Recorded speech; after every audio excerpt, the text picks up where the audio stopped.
എന്താടാ ഇവിടെ? ഞങ്ങൾ പിടികിട്ടാപ്പുലികളൊന്നും അല്ലല്ലോ സാറേ. ഞങ്ങൾക്ക് എപ്പോ വേണമെങ്കിലും എവിടെ വേണമെങ്കിലും വരാലോ. ഇവിടെ എന്താ കാര്യം എന്നാ ചോദിച്ചേ? അതെ, ഈ വീട് കൊടുക്കാനിട്ടിരിക്കുക. ഒന്ന് നോക്കാന്ന് വിചാരിച്ച് ഇറങ്ങിയതാ.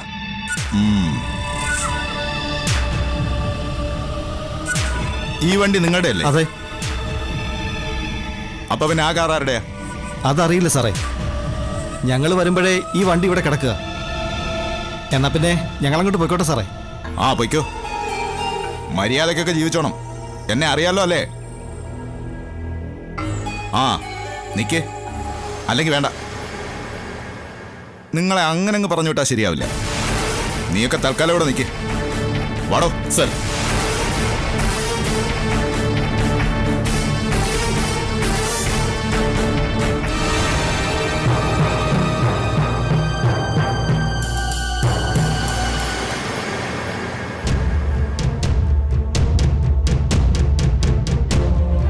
താൻ അവിടെ പോയി നോക്ക്. സർ.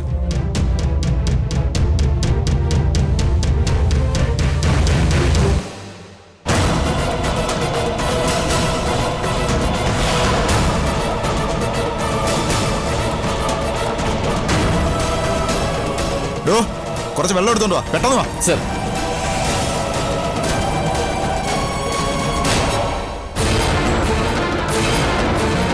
സർ,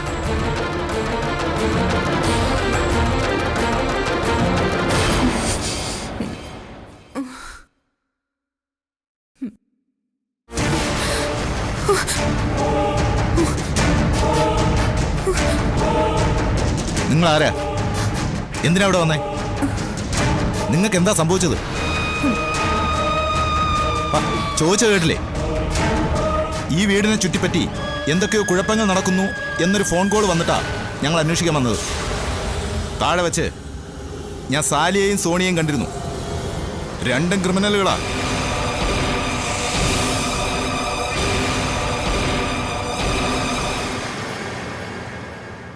നിങ്ങൾ എങ്ങനെയാ ഇവിടെ എത്തിയത്?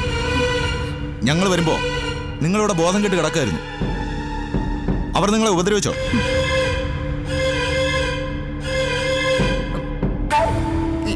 ലീലാമ്മ ഇവിടെ ഉണ്ടെന്ന് അറിഞ്ഞിട്ടാ ഞാൻ വന്നത്.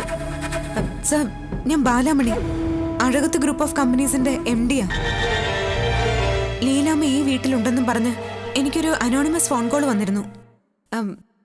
ഞാൻ വരുമ്പോ ഇവിടെ ആരും ഉണ്ടായിരുന്നില്ല. ഓരോ മുറിയിലും ഞാൻ കയറി പരിശോധിച്ചതാ.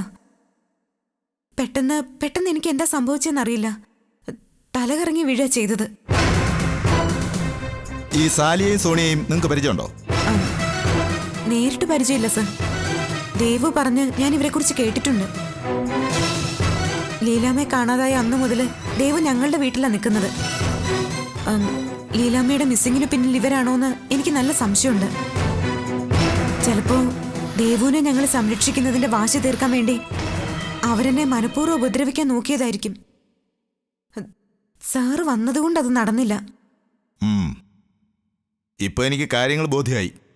ഡോ, അവന്മാരെ അങ്ങ് പൊക്കിയേര്. സർ.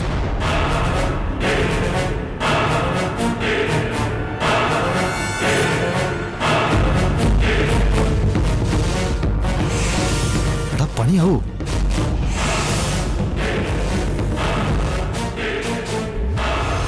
ഡോ, രണ്ടിനെ പിടിച്ച് ജീപ്പ് കയറ്റ്. എന്റെ സാറേ, ഞങ്ങളെ കൊണ്ടുപോകുന്നതിന്റെ കാരണം എന്താന്ന് വെച്ചാ പറ. അതൊക്കെ പറഞ്ഞുതരാം. സ്റ്റേഷനിലേക്ക് ചെല്ലട്ട്. സാർമാർ കേറ്.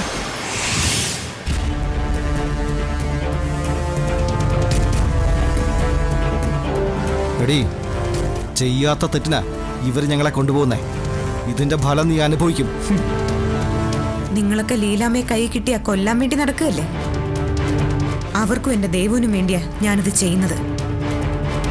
സർ, ഞങ്ങളുടെ ലീലാമ്മ എവിടെയുണ്ടെന്ന് ഇവർക്ക് നന്നായിട്ട് അറിയാം. സാറ് വിചാരിച്ചാ ഇവരെ കൊണ്ടത് പറയിപ്പിക്കാൻ പറ്റും. അങ്ങോട്ട് കൊണ്ടുവന്നാലുടനെ പഞ്ഞിക്കിടുക രണ്ടിനെ. ഇവന്മാര് സത്യം പറയും, ഇല്ലെങ്കിൽ ഞാൻ പറയിപ്പിക്കും. ആ, ഒരു കംപ്ലൈന്റ് എഴുതി തരണം. അതിലെ ദേവുവിന്റെ ഒപ്പം വേണം. ശരി സർ. നടക്കടാ, നടക്കാൻ.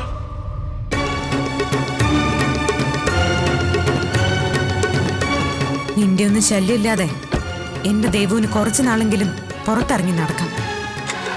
അതിനുവേണ്ടി തന്നെയാ ഞാൻ കള്ളത്തരം പറഞ്ഞത്.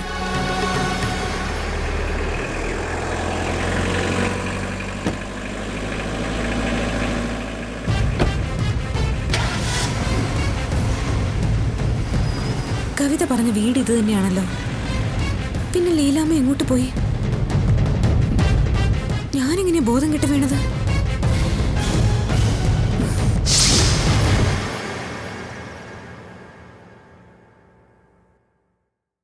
മോളെ, നീ ഇന്ന് എവിടെയായിരുന്നു? ചില ആവശ്യങ്ങളുണ്ടായിരുന്നു. നീ ഓഫീസിൽ ചെന്നിട്ടില്ലെന്ന് മാനേജർ പറഞ്ഞല്ലോ. പിന്നെ എവിടേക്കാ പോയത്? ദേവുവിന് വേണ്ടി ഒരു നല്ല കാര്യം ചെയ്യാൻ വേണ്ടി പോയതാ അച്ഛൻ. എന്ന് വെച്ചാൽ എനിക്ക് മനസ്സിലായില്ല. ഇനി കുറച്ചു നാളത്തേക്ക് ദേവുവിന് ആ സാലിയും സോണിയും പേടിക്കാതെ കഴിയാം. അതെന്താ? അവരിപ്പോ പോലീസിന്റെ കയ്യിലാ. ഇനിയിപ്പോ ഉടനെ ഒന്നും പുറത്തിറങ്ങാനും സാധ്യതയില്ല. എന്തൊക്കെയാ മോളെ നീ പറയണത്? ഇനി അവരുടെ ശത്രുതയും കൂടി വാങ്ങി വെക്കണമായിരുന്നോ? ദേവുവിനെ അവർ കുറെ ഉപദ്രവിച്ചതല്ലേ, കുറച്ചൊന്ന് അനുഭവിക്കട്ടെ. നീ എന്തൊക്കെയായി ചെയ്തു കൂട്ടണമെന്ന് എനിക്കൊരു പിടുത്തവും കിട്ടണില്ല. അച്ഛാ, അച്ഛൻ ഇതൊന്നും ആലോചിച്ച് വെറുതെ ആദ്യ പിടിക്കണ്ട. ഞാൻ നിന്നെ കാണാൻ വന്നത് മറ്റൊരു കാര്യം പറയാനാ. മോന് നമുക്കൊരു പേരിടണ്ടേ?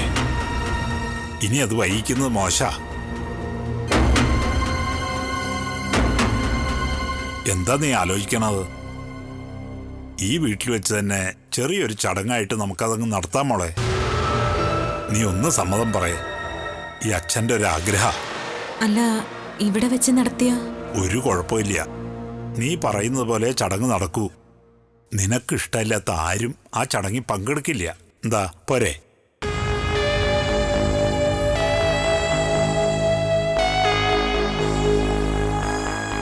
മോളെ, നീ ഒന്ന് സമ്മതിക്കുക. ശരി, എന്നാ പിന്നെ അച്ഛൻ്റെ ഇഷ്ടം പോലെ തന്നെ നടന്നോട്ടെ. അച്ഛ,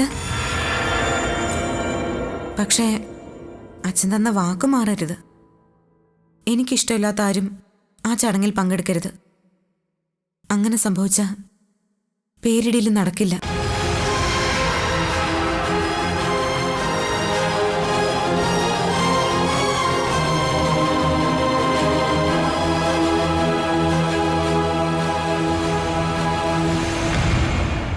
കൃത്യസമയത്ത് തന്നെ സോളമൻ അവരെയും കൊണ്ട് ഇങ്ങോട്ട് വന്നത് നന്നായി. അല്ലെങ്കിൽ ലീലാമയും സോളമനും ഇപ്പോൾ പോലീസിന്റെ കയ്യിലായനെ. അധികം താമസിയാതെ ഞാനും. സോളമൻ അങ്ങനെ ഒരു ചതി ചെയ്യുമെന്ന് കവിതയ്ക്ക് തോന്നുന്നുണ്ടോ? പിടിക്കപ്പെട്ടിരുന്നെങ്കിൽ എല്ലാ കുറ്റങ്ങളും ഞാൻ ഏറ്റേനെ. അല്ലാതെ ഈ കേസിന്റെ പേരിൽ കവിതയെ പോലീസ് അറസ്റ്റ് ചെയ്യാൻ ഞാൻ സമ്മതിക്കില്ലായിരുന്നു. സോളമൻ എന്നോടുള്ള സ്നേഹവും വിശ്വാസവും എനിക്കിപ്പോൾ നന്നായിട്ട് അറിയാം.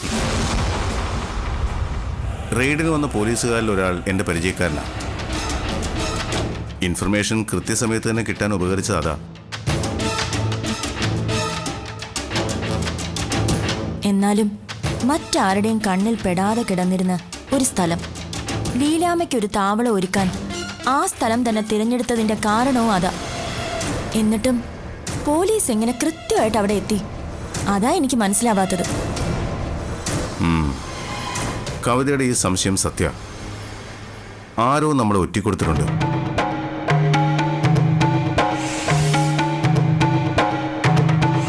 അല്ലാതെ പോലീസ് അവിടേക്ക് വരാൻ ഒരു വഴിയില്ല.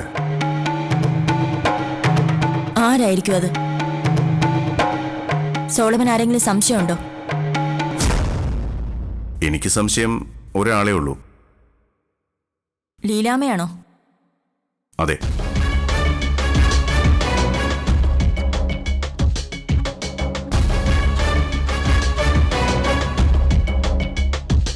കവിത എന്താ ആലോചിക്കുന്നത്? നമ്മുടെ പഴയ സ്ഥലത്തെക്കുറിച്ച് ലീലാമ്മയാണ് പോലീസിന് വിവരം കൊടുത്തതെങ്കിൽ പോലീസിനെ അറിയിക്കുന്ന കൂട്ടത്തിൽ അവർ ആ കാര്യം ബാലാമണിയെ അറിയിച്ചിട്ടുണ്ടാവില്ലേ? അറിയിച്ചിട്ടുണ്ടാവും. ചിലപ്പോ ബാലാമണി അവിടെ എത്തിയിട്ടും ഉണ്ടാവും. പക്ഷേ അവരതൊക്കെ എങ്ങനെ ചെയ്തു? സോളമന്റെ ഫോണൊന്ന് എടുത്തു നോക്ക്. എന്റെ കണക്കൂട്ടലുകൾ ശരിയാണെങ്കിൽ അതിൽ ബാലാമണിയുടെയും പോലീസിന്റെയും ഫോൺ നമ്പറുകൾ ഉണ്ടാവും.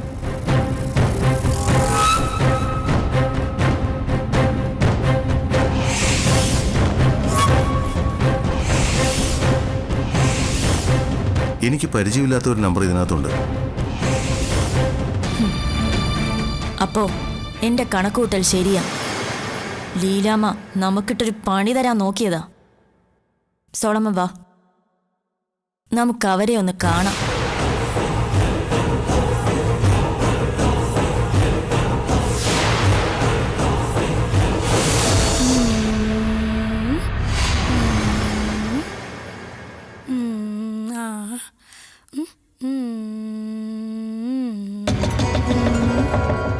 നിങ്ങളാള് കൊള്ളാലോ ലീലാമേ. പക്ഷേ ബാക്കിയുള്ളവരൊക്കെ വെറും പൊട്ടന്മാരാണെന്ന് വിചാരിക്കരുത്. ഞാൻ അറിയാതെ എന്റെ ഫോൺ എടുത്ത് നിങ്ങൾ പോലീസിനെ വിളിച്ചു പറഞ്ഞല്ലേ? ആ പറഞ്ഞു. അതിലിപ്പോ എന്താ തെറ്റ്? ഒരു തെറ്റുമില്ലേ? നിങ്ങളെ പോലീസ് അവിടെ നിന്ന് പൊക്കിയിരുന്നെങ്കിലേ സോളമനും ഞാനും അകത്താ. ഇതൊക്കെ നിങ്ങളുടെ ഉത്തരവാദിത്തപ്പെട്ട കാര്യല്ലേ? ഇതിന് എന്നെ കുറ്റപ്പെടുത്തുന്നത് എന്തിനാ? അപ്പോ കുറ്റം ഞങ്ങളുടേതായല്ലേ? പിന്നല്ലാതെ. ഒരാളെ തട്ടിക്കൊണ്ടു വന്നാൽ കണ്ണിൽ എണ്ണ ഒഴിച്ച് അവരെ നോക്കണം. നിങ്ങൾ വിചാരിക്കുന്നത് പോലെ ഈ തട്ടിക്കൊണ്ടുപോകലും ഒളിച്ചു താമസിപ്പിക്കലും ഒക്കെ അത്ര നിസ്സാര പണിയല്ല. ദാ ഇപ്പൊ തന്നെ പേരെന്തെങ്കിലും ഒരു ഗുണ്ടയുണ്ടോ ഇവിടെ?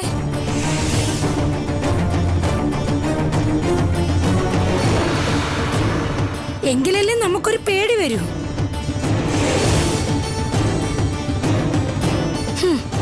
ഇപ്പൊ എന്റെ ഒരു സംശയം, ഈ കൊച്ചിനെ നോക്കാനാണോ നിങ്ങൾ എന്നെ ഇവിടെ തട്ടിക്കൊണ്ടു വന്നതെന്നാ. അതുകൊണ്ട് ഇനിയെങ്കിലും ഇതുപോലുള്ള അബദ്ധങ്ങൾ പറ്റാത്ത രീതിയിൽ വേണ്ടുന്ന കാര്യങ്ങൾ എന്താന്ന് വെച്ചാൽ അതങ്ങോട്ട് ചെയ്യ. എടാ, നീ ഈ അധോലോകവും ധാരാവിയാണെന്നൊക്കെ പറഞ്ഞിട്ട് ഇങ്ങനത്തെ കാര്യങ്ങൾ അറിയില്ലെന്ന് പറഞ്ഞാൽ അത് കുറച്ച് കഷ്ടം തന്നെ എന്റെ സോളമ്മ.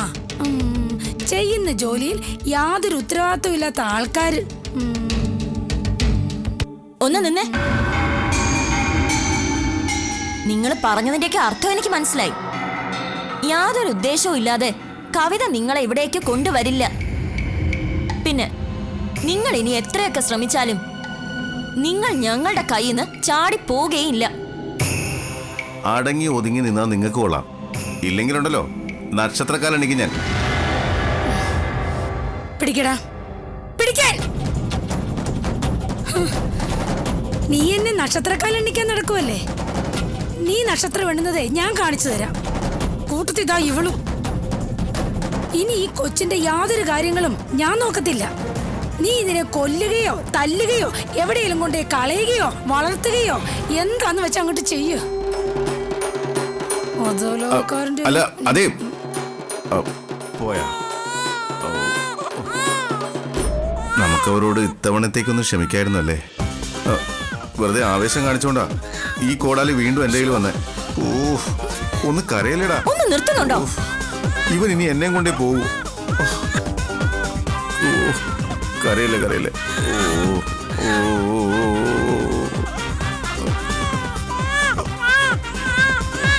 എന്താ അനന്തു? വന്നേ പറയട്ടെ. എങ്ങോട്ടാ നീ പിടിച്ചു വെച്ച് കൊണ്ടുവന്നേ? വാ പറയാം. നീ കാര്യം എന്താന്ന് പറ. അതെ, കുഞ്ഞിന് പേരിടാൻ പോവാണല്ലോ. ഇയാളത് അറിഞ്ഞില്ലേ? ആ, ഇത് പറയാനാണോ നീ എന്നെ പിടിച്ചു വലിച്ചിങ്ങോട്ട് കൊണ്ടുവന്നേ? ബാലാമണിക്കാരൻ നേരത്തെ എന്നോട് പറഞ്ഞതാ. അല്ല, ഇയാളത് അറിഞ്ഞാണോന്ന് എനിക്കറിയായിരുന്നു.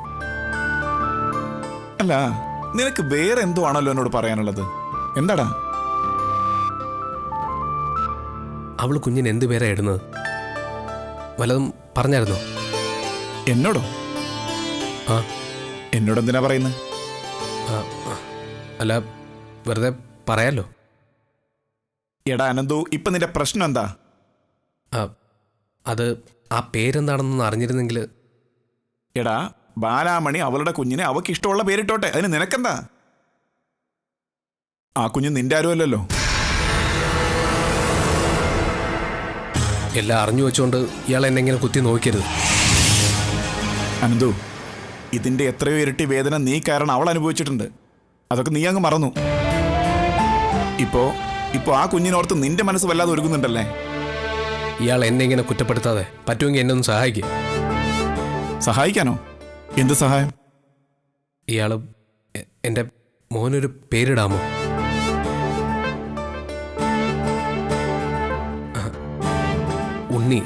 ഉണ്ണികൃഷ്ണൻ.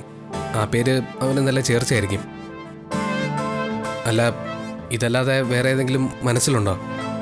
ഇയാൾ കുറേ ബുക്സൊക്കെ വായിക്കുന്നതല്ലേ, അതിലൊക്കെ ഇതിലും നല്ല പേരുകൾ കാണുമല്ലോ. അങ്ങനെ 3-4 പേര് പറഞ്ഞിരുന്നെങ്കിൽ. നിനക്കിപ്പോൾ എന്താ വേണ്ടത്? ഉണ്ണികൃഷ്ണൻ എന്ന പേര് തന്നെ ഞാൻ ബാലാമണിയോട് പറയാം. അതെ, അത് പക്ഷേ ഇയാളുടെ സജഷനായിട്ട് പറഞ്ഞാൽ മതി. ശരി, നോക്കാം. നോക്കാന്നല്ല, ഒന്നുകിൽ ഈ പേര് അല്ലെങ്കിൽ നമ്മുടെ അച്ഛൻ്റെ പേര്. അത് അമ്മയുടെ വലിയ ആഗ്രഹമാണ്. ഇത് രണ്ടിലേതെങ്കിലും ഒന്ന് എൻ്റെ മോനിടണം. ഇയാൾ വിചാരിച്ചത് നടക്കും. എൻ്റെ ഒരു ആഗ്രഹമല്ലേ. നീയേ സമാധാനപ്പെട്, നമുക്ക് വഴിയുണ്ടാക്കാം.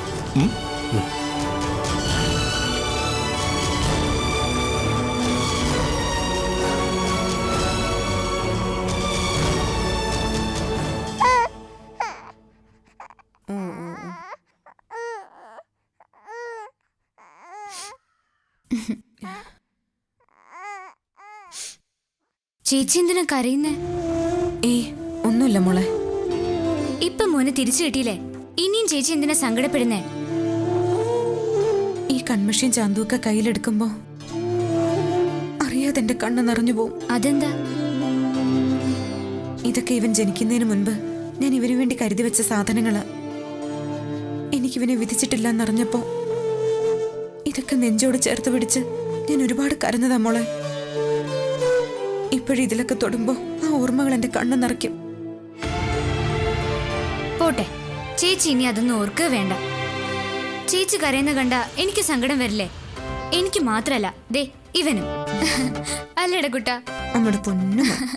ഓ ഓ കരണ്ട. ആ ചേച്ചി, ഇവനിടാൻ ചേച്ചി എന്ത് പേരാ കണ്ടുവച്ചിരിക്കുന്നേ? അതൊക്കെ ഉണ്ട്. എന്നോടൊന്ന് പറ. പേര് ഇവന്റെ ചെവിയിൽ പറയണ നേരത്ത് നീയും കേട്ടാ മതി. എന്തടാ ചേച്ചിയെ പേരിടുന്നേ?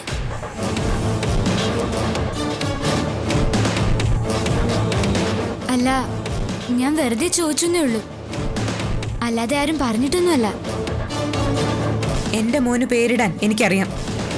മറ്റാർക്കോട്ട് അതിന് അവകാശമില്ല.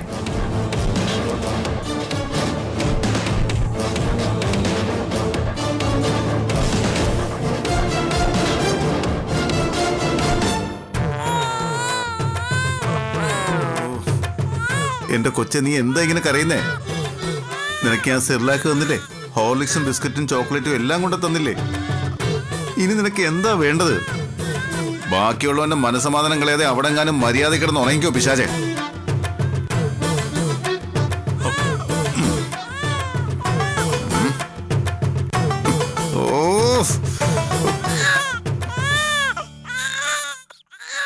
നീ കരയുന്നതോ കരയുന്നു.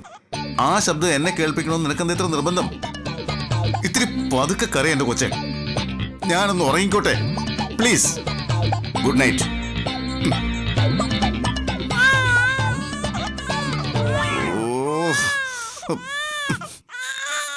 അതെ, ഞാൻ നിങ്ങളെ കൊല്ലണ്ടെന്നുണ്ടെങ്കിൽ മര്യാദയ്ക്ക് കൊച്ചിനെ ഓർക്ക്. ദേ പറയുന്ന അനുസരിക്കുന്ന നിങ്ങൾക്ക് നല്ലത്. അല്ലെങ്കിൽ ഇവിടെ ചോരപ്പുഴ ഒഴുകും, ചോരപ്പുഴ. എടാ ധാരാവി, എന്നെ കൊല്ലാനുള്ള ധൈര്യമൊന്നും നിനക്കില്ലടാ. ഇനി അഥവാ കഷ്ടപ്പെട്ട് നീ ഇത്തിരി ധൈര്യം ഉണ്ടാക്കി എന്നെ അങ്ങോട്ട് കൊന്നാലും അതുകൊണ്ടൊന്നും എനിക്കൊരു നഷ്ടവും വരാനില്ലടാ. ഞാൻ മരിച്ചു പോയാല് എന്റെ ദേവുവിനെ അഴകത്തമ്മ തന്നെ നോക്കിക്കോളും. പിന്നെ ഞാനെന്തിനാ മേടിക്കുന്നത്? ഒരമ്മയുടെ സ്നേഹം ഒരമ്മയ്ക്കേ കൊടുക്കാൻ പറ്റൂ. അത് നിങ്ങളൊന്ന് മനസ്സിലാക്കുക. ദേവുവിനെ അഴകത്തമ്മ സ്വന്തം മോളെ പോലെ തന്നെ നോക്കിക്കോളും.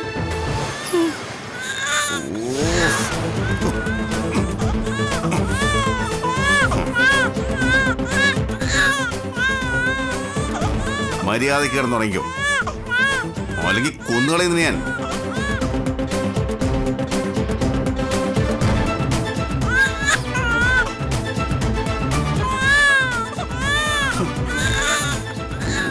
എന്റെ പൊന്നു കുഞ്ഞെ, മാമനൊരു അബദ്ധം പറ്റിയതാ. നീ എന്നെ ഇങ്ങനെ കൊല്ലാക്കൊല ചെയ്യാതെ പ്ലീസ്.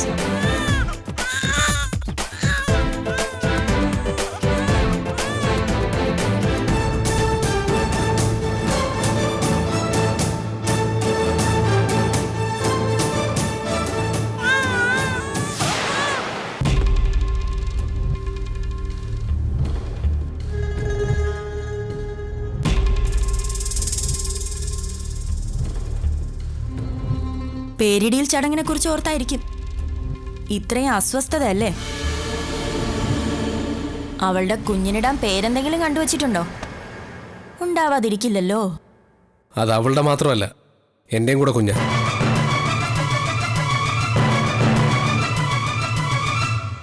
അഴകത്ത് നടക്കാൻ പോകുന്ന അവൻ്റെ പേരിടിയില്ല. അപ്പം ചിലപ്പോൾ എനിക്ക് ഉറങ്ങാൻ പറ്റിയെന്നൊന്നും വരില്ല. കാരണം ഞാൻ അവൻ്റെ അച്ഛനാണല്ലോ.